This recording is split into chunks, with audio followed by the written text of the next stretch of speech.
निषाद समाज की लड़ाई लंबे समय से लड़ता आ रहा हूँ। जैसा कि आपके जनपद में एक घटना हुई, 1 मई को आजाद बिंद दुल्हा बन करके जा रहा था और बीच में जो है तमाम तरह से हम लोगों ने भी परीक्षण किया कि भोले राजभर जो है गाड़ी को ओवरटेक देकर करके जो है सीधे गोली आजाद बिंद को मारा। और दुर्भाग्य की बात है कि भोले राजभर, शोले राजभर और जो भी नाम उसमें आया, प्रदीप बिंद का हो, अविनाश चौहान का हो, और भी उसमें 2 यादव, अशोक यादव का, रवि यादव का नाम आया। एक ही साथ 3 अपराधियों को एक जौनपुर जनपद के बड़े नेता के घर से उठाया गया, 2 अपराधियों को छोड़ दिया गया, रवि बिंद का इनकाउंटर कर दिया गया।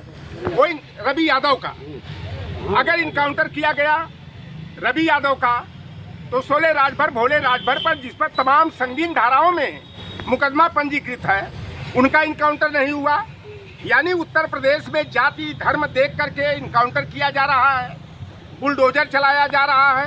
अगर ओबीसी, SC, ST माइनॉरिटी का व्यक्ति है तो कमर के ऊपर गोली मारी जा रही है, और अगर कहीं ब्रिजेश पाठक और योगी आदित्यनाथ जी के बिरादरी का व्यक्ति है तो उसको जो है कि कमर के नीचे गोली मार करके हाफ इनकाउंटर यानी लंगड़ा बना दिया जा रहा है। अभी जो है कि उत्तर प्रदेश के मुख्यमंत्री बड़े बड़े दावे कर रहे थे कि अपराधी या तो प्रदेश छोड़ करके चले जाएंगे या उन्हें मिट्टी में मिला दिया जाएगा। उत्तर प्रदेश को दावा कर रहे थे कि अपराध मुक्त और मच्छर मुक्त हो गया है। तो ये आए दिन जो घटनाएं हो रही हैं, वो घटनाएं कौन से अपराधी कर रहे हैं? और देखिए, अपराध के निर्धारण के लिए न्यायालय बना है। अगर योगी आदित्यनाथ ने न्यायिक प्रक्रिया में जो बदलाव लाए हैं कि अगर कोई आपराधिक घटनाओं को अंजाम देता है तो जाति धर्म देख करके उनका फुल एनकाउंटर और हाफ एनकाउंटर कर दो, तो जो नीति अपनाए हैं तो भोले राजभर, शोले राजभर के साथ वह न्यायिक प्रक्रिया क्यों नहीं? और जैसा कि है कि समाजवादी पार्टी के मुखिया ने बिटिया सौम्या बिंद को बुलाया और उन्होंने न्याय की लड़ाई लड़ने का आश्वासन भी दिए। डीजीपी से वार्ता करा करके सौम्या बिंद को वहां भेजे और डीजीपी ने कहा कि जो आजाद बिंद के हत्या में संलिप्त अपराधी हैं उनके साथ सख्त से सख्त कार्रवाई की जाएगी। लेकिन 4 घंटे के अंदर रवि यादव का तो फुल इनकाउंटर कर दिया गया, लेकिन जो भोले राजभर, शोले राजभर आदि हैं उनको जो है कि उत्तर प्रदेश सरकार के सहयोगी दल जो है संजय निषाद और ओम प्रकाश राजभर का बरदहस्त प्राप्त है। हमें लखनऊ में मालूम हुआ कि शोले राजभर, भोले राजभर 3 दिनों तक ओम प्रकाश राजभर के सरकारी आवास पर रहे।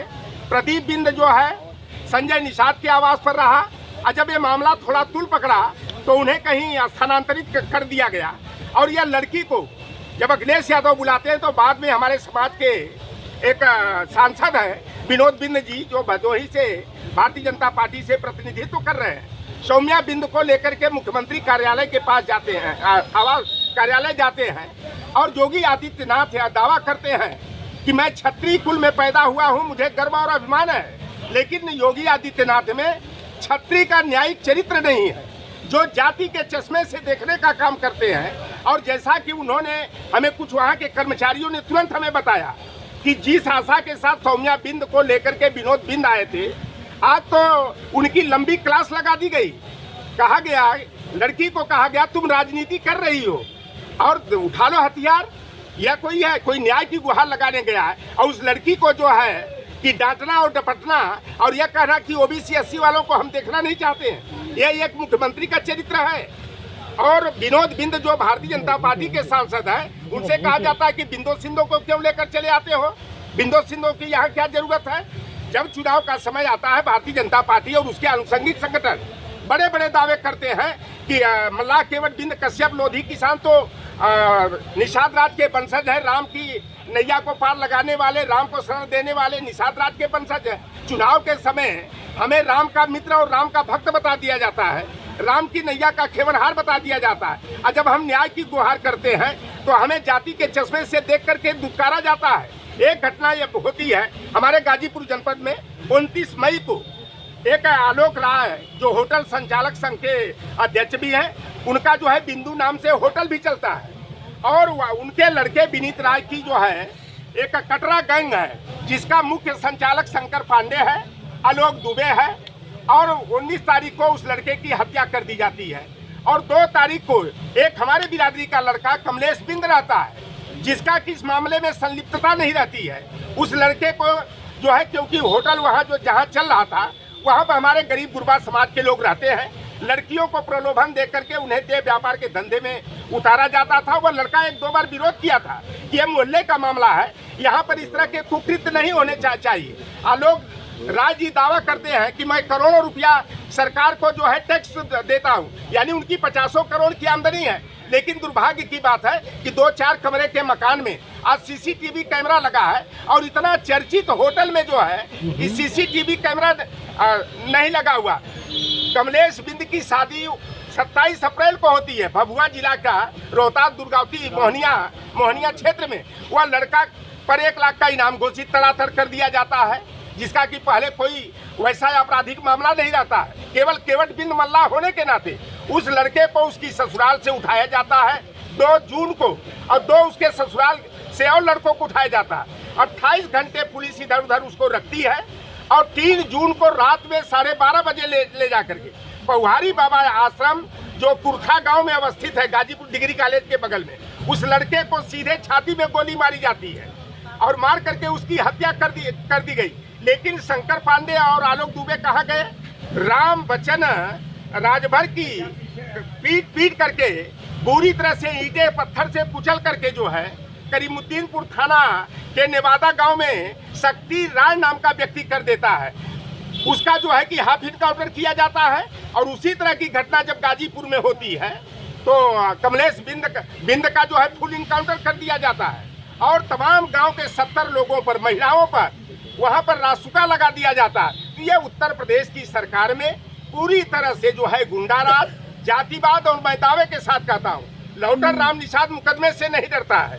ठाकुरवाद पूरी तरह से उत्तर प्रदेश में कायम है, और यही बगल की घटना बड़ा चर्चा का विषय बना हुआ था। डॉक्टर घनश्याम तिवारी की निर्मम हत्या ड्रिल मशीन से गोद करके जो है विनय सिंह आदि जो विनीत सिंह नाम के ठाकुर बिरादरी के कर देते हैं, उनका इनकाउंटर नहीं होता है। उनके घर पर और अधिष्ठान प्रतिष्ठान पर बुलडोजर नहीं चलता है। एक घटना और आप देखे होंगे, जो सर्राफा लूटकांड हुआ था सुल्तानपुर में, अगरौरा गांव का लड़का बदलापुर क्षेत्र का, उसे घर से उठाया जाता है और उसको ले जाकर के फुल इनकाउंटर कर दिया जाता है। तो ये जो तमाम घटनाक्रम जो हो रहे हैं, जिससे साफ जाहिर होता है कि Bharatiya Janata party OBC SC ST को पहले तो कीड़ा मकोड़ा समझती है, और इनके फर्जी मुकदमे कायम करके इनके लोग जो भी न्याय की मांग करेंगे, जो समाज के मान सम्मान और अधिकार की लड़ाई लड़ेंगे, उनको जो है इस तरह से रास्ते के हटाने का काम किया जाता। मैं भी समाज की आवाज़ बनने का काम करता हूँ, और लौटर राम निषाद जातिवादी नहीं है। अगर ब्राह्मण के साथ भी अन्याय होता है तो लौटर राम उनकी आवाज़ बनने का काम करता है। यह तो मेरे समाज का, मेरे खून के रिश्ते का मामला है। वो आज़ाद बिंद मेरा भतीजा रहा है, और उसके साथ भी अन्याय हुआ है, तो उसकी आवाज़ उठाने का काम कर रहा हूँ। तमाम लोग धमकियाँ दे रहे हैं कि लगता है कि लौटर राम का भी अब दिन करीब आ गया। तो लौटर राम मरने से नहीं डरता है, मरना सत्य है, लेकिन गीदड़ की मौत से बेहतर है कि दहाड़ते हुए शेर की मौत पर हुआ ये मुकदमा कायम कराए, जेल में भेजे। लेकिन लौटर राम जो है ईमानदारी के साथ जो है अपने समाज की, अपने वर्ग की, और जिस भी जाति धर्म के साथ अन्याय होगा उनकी आवाज बनने का, उनकी आवाज बुलंद करने का काम। लौटर राम जी, आज आप आए हैं, अगला कदम क्या होगा ये बताइए। देखिए, अभी तो हमारी बिटिया जो है कमी का आंदोलन कर रही है, न्याय की गुहार करना। अभी बड़े दुर्भाग्य की बात, लौटर राम जी एक मिनट सुन लीजिए। अभी तक आपकी बिटिया ये कह रही थी कि इनकाउंटर होना चाहिए, अब ये कहे न्यायिक प्रक्रिया होना चाहिए। अब बताइए अब अगला कदम। मैं तो कहता हूँ कि जब रवि यादव का इनकाउंटर हो गया तो यह पुलिस को बताना पड़ेगा कि रवि यादव का इनकाउंटर सही हुआ है या गलत हुआ है।